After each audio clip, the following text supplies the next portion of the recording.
Seja bem-vindo à USF Guarapes, que fica localizada na Rua Lagoa Seca, número 74, no bairro Guarapes, zona oeste de Natal.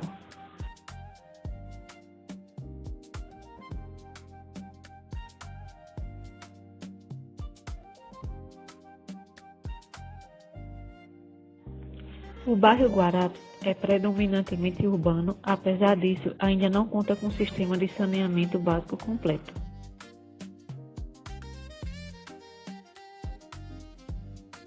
Como equipamentos sociais, Guarapes conta com 4 instituições de ensino, sendo uma escola de ensino fundamental 1, uma escola de fundamental 2 e 2 CMEIs.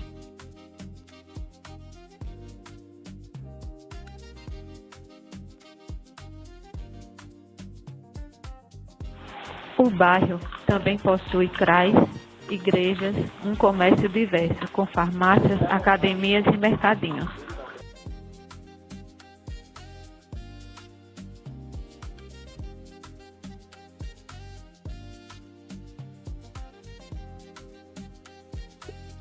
Essa é a parte externa da USE Guarapes. Já na parte interna da unidade, a unidade possui uma recepção, onde os pacientes esperam ser atendidos. Possui também uma copa, banheiros, sala de acolhimento, consultórios médicos, farmácia, sala de medicação, de vacina, do teste do pezinho. Também possui expurgo, sala de esterilização, espaço para atividades coletivas, sala de repouso, auditório, consultórios odontológicos e estacionamento.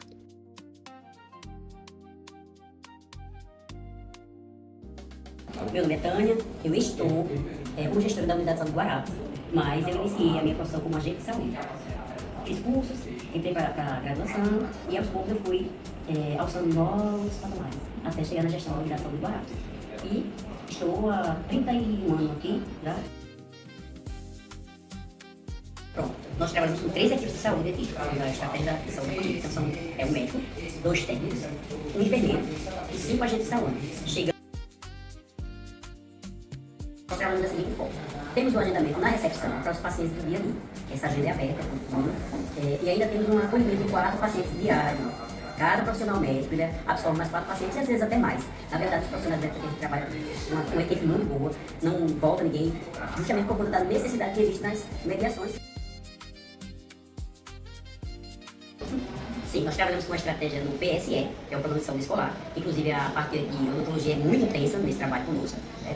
A UESA é muito focada, mas a gente também leva enfermeiras, os técnicos e um médico que se dispõe, porque a gente às vezes precisa fazer uma avaliação com a criança no âmbito escolar. Claro, a gente não medica, nada disso. O profissional de saúde da odontologia ele vai para fazer a parte de escovação, que é necessário, e o PSE a gente faz um outro acompanhamento com relação ao desenvolvimento da criança. Quando necessário, a gente manda um recadinho para a mãe, deixa com a escola, para que a criança compareça, e essa criança já fica agendada para ser acolhida aqui na escola. Temos também as atividades que são pertinentes ao ano letivo dentro da unidade, que são as DSTs, sobre diversos assuntos que a gente trabalha, né, durante o ano inteiro. Nesse período a gente está um pouco reduzido, novamente, por conta da nossa reforma. Então a gente está tendo um trabalho muito corrido dentro da unidade. Está sendo mais a parte curativa, de atendimento? Tá, ok. Porque a gente está focando muito na questão do acolhimento do paciente para esses fins. Mas a gente costuma trabalhar assim, com palestra, com atividades relacionadas ao dia da mulher, né, dia da mulher preventivo, Eles fazem atualizações, né? Eles fazem atualizações, o sistema sempre pede, eles passam esses momentos de atualização do atendimento, do processo de atendimento, com relação à vacina, com relação ao atendimento no geral aqui, algumas novidades que vêm no campo da medicina, e aí a gente sempre tem esse momento. A secretaria sempre convoca os profissionais para participar. Tem um déficit enorme de RH. Técnicos de enfermagem, a gente está com déficit grande, estamos com profissionais que vai se aposentar, nós estamos dando a marca do gol, e realmente a gente tem uma dificuldade muito grande com relação a isso, porque a gente fica com dificuldade de desempenhar as nossas atividades, que deveriam ser mais intensas, e aí a gente acaba prejudicando a população. Insumos, a gente sempre questionou essa parte, porque vieram mais 2 bairros que foram gerados há cerca de 10, 12 anos, Village da Prata e Leningrado, que veio ser assistido conosco. Porém, nossos insumos ainda estão muito baixos com relação à população que a gente tem. Então a gente acaba sendo realmente prejudicado. Em relação à área odontológica da unidade, a USP possui 2 cirurgiões dentistas, o Dr. Paulo e a doutora Weidia, e 2 técnicas de saúde bucal. São 2 consultórios odontológicos que possuem autoclave, seladora odontológica, 2 ar-condicionados, 2 computadores, ultrassons, diversos insumos disponíveis, além de macromodelos para orientação de higiene oral aos pacientes.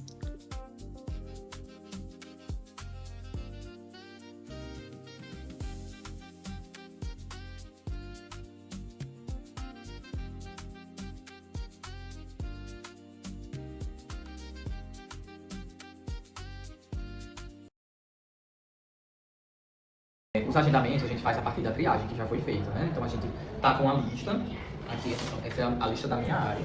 Essas que estão marcadas são as pessoas que eu já chamei para iniciar tratamento, certo?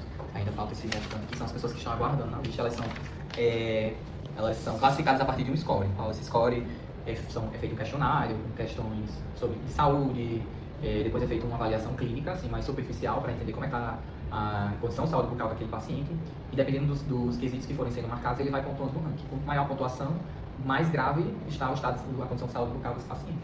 Então, esses pacientes a gente dá preferência para chamá-los primeiro, para iniciar o tratamento, certo? E aí a gente vai dando seguimento a essa lista aqui, a gente tem nome, endereço, cartão SUS, e aí a gente envia uma mensagem via WhatsApp para esse paciente vir fazer o agendamento, certo? A gente também recebe os pacientes de demanda espontânea, que também, dependendo de como está a agenda no dia, a gente vê a possibilidade de atender. Se for um caso de urgência, a gente sempre atende. Mas a gente sempre faz um acolhimento inicial com esse paciente para entender o que ele está acontecendo, né? Para a gente poder triar, digamos assim, e ver se há a possibilidade de atender aquele paciente na hora, se for uma coisa mais urgente, ou deixar ele para algum outro momento.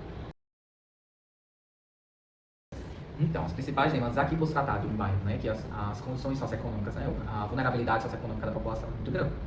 E como a gente sabe que as doenças bucais, elas refletem nessas condições, elas refletem as condições socioeconômicas refletem na condição de saúde bucal do paciente. Então, são pacientes com muitas demandas, né, de atendimento clínico. Então, é muito variado. Geralmente, as pessoas elas têm essa demanda, pelo menos os procedimentos básicos clínicos odontológicos, elas estão necessitando de tudo. Então, essa demanda é muito grande. A gente não consegue dizer qual é que tem mais, mas sim, todo paciente, a grande maioria dos pacientes, eles têm todas essas demandas de procedimentos clínicos de atenção básica, odontias, raspagem, restauração.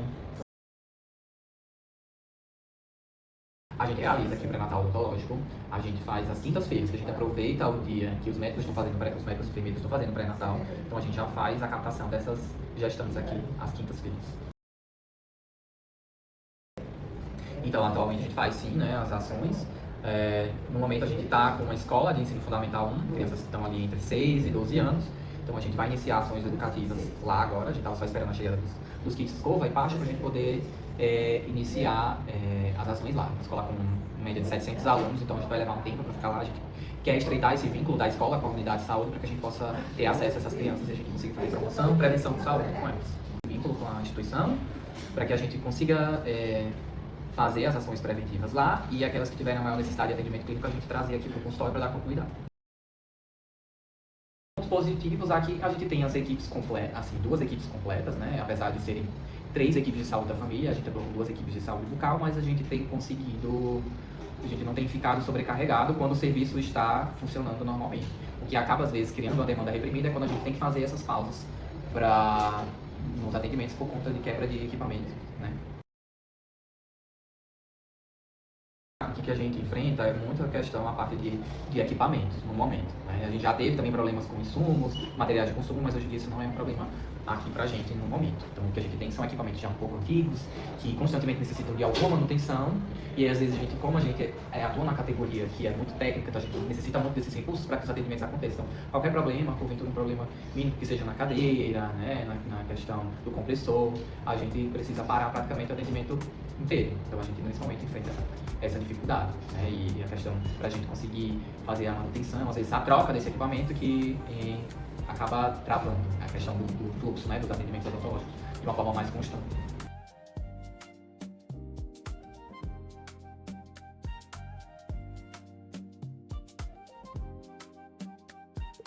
Conversamos também com uma das enfermeiras da unidade. Perguntamos sobre como funcionam as visitas domiciliares e ela nos relatou que são realizadas nas quintas-feiras, com uma equipe que é composta por um médico, um enfermeiro e um agente de saúde, onde esses profissionais realizam exames de rotina, como aferição de pressão e glicemia, por exemplo. Já sobre as principais doenças crônicas da população, ela nos relatou que era hipertensão arterial e diabetes. Já em relação às doenças sexualmente transmissíveis, a unidade realiza testes rápidos e as principais doenças detectadas são HIV e sífilis. Esses pacientes são encaminhados, com exceção da sífilis, que é tratada na própria unidade. Acerca das ações de prevenção e promoção em saúde, a USF realiza ações semanalmente sobre as diversas doenças, tanto as crônicas como a dengue, a sífilis, a chikungunya, entre outras, conscientizando a população sobre a forma de contágio e quais as formas de prevenção. Durante a visita, conversamos com 3 usuários do serviço. A primeira relatou que conseguiu atendimento sem dificuldades e não percebeu demora significativa na fila de espera. As outras 2 usuárias apontaram alguns aspectos negativos que poderiam ser aprimorados no serviço, especialmente em relação à disponibilidade de materiais e insumos. Elas também mencionaram que, em alguns momentos, encontraram dificuldades para conseguir atendimento, principalmente devido ao tempo de espera e ao processo de marcação.